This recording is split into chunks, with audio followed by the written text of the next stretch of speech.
pediatric gender center whistleblower. Jamie, we don't know if this guy had any surgery or hormones. We don't know anything about that. But are you recognizing a pattern with these people? Yes, absolutely. And you're correct. We don't know yet if this individual was yet prescribed or on any hormones. From the photo I've seen, I would speculate that he was not blocked at puberty.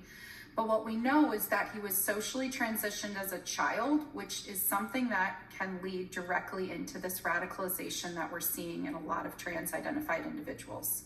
You know, one of the lines is, you have to transition these kids because if you don't, they're going to commit violence on other people or on themselves. But we've seen a lot of instances where after their transition, they're committing acts of violence. Is there a connection? Yes, so what we see is that gender ideology itself historically has not necessarily been a violent ideology, but what we have right now is an ideology that is preying on vulnerable young people who often have serious comorbidities. And what happens is they are not getting the mental health care that they need, and instead everybody is affirming and focusing on the trans identification. This young man was suffering from multiple, probably, delusions, but it becomes really hard for anyone to pull that apart when you have a state that is affirming his delusion that he could somehow become a woman. And his mother. The mother went to the court to get his name changed to Robin.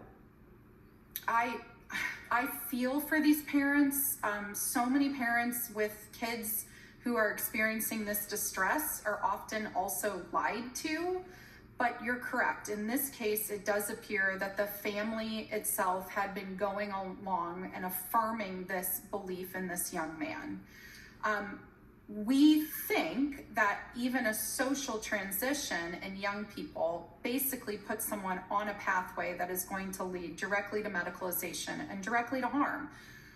We see trans ideology as violence on the person and as harmful itself. Well, they say that's compassionate. They say you have to operate, you have to affirm, you have to transition this kid as fast as you can, or else you're a bigot. They do, but right now what we see is there's this huge disconnect between what the actual evidence says.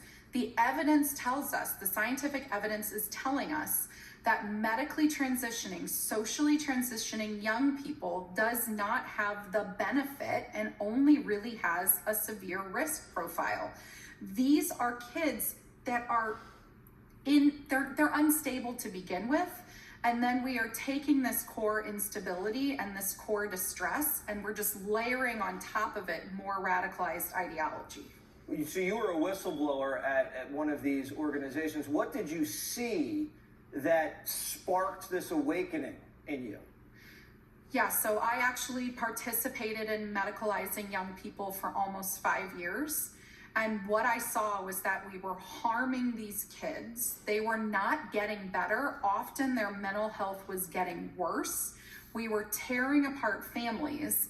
And we also have to recognize that gender ideology tears apart other facets of our society. It tears at sports and families and safety for women and safety for families and kids.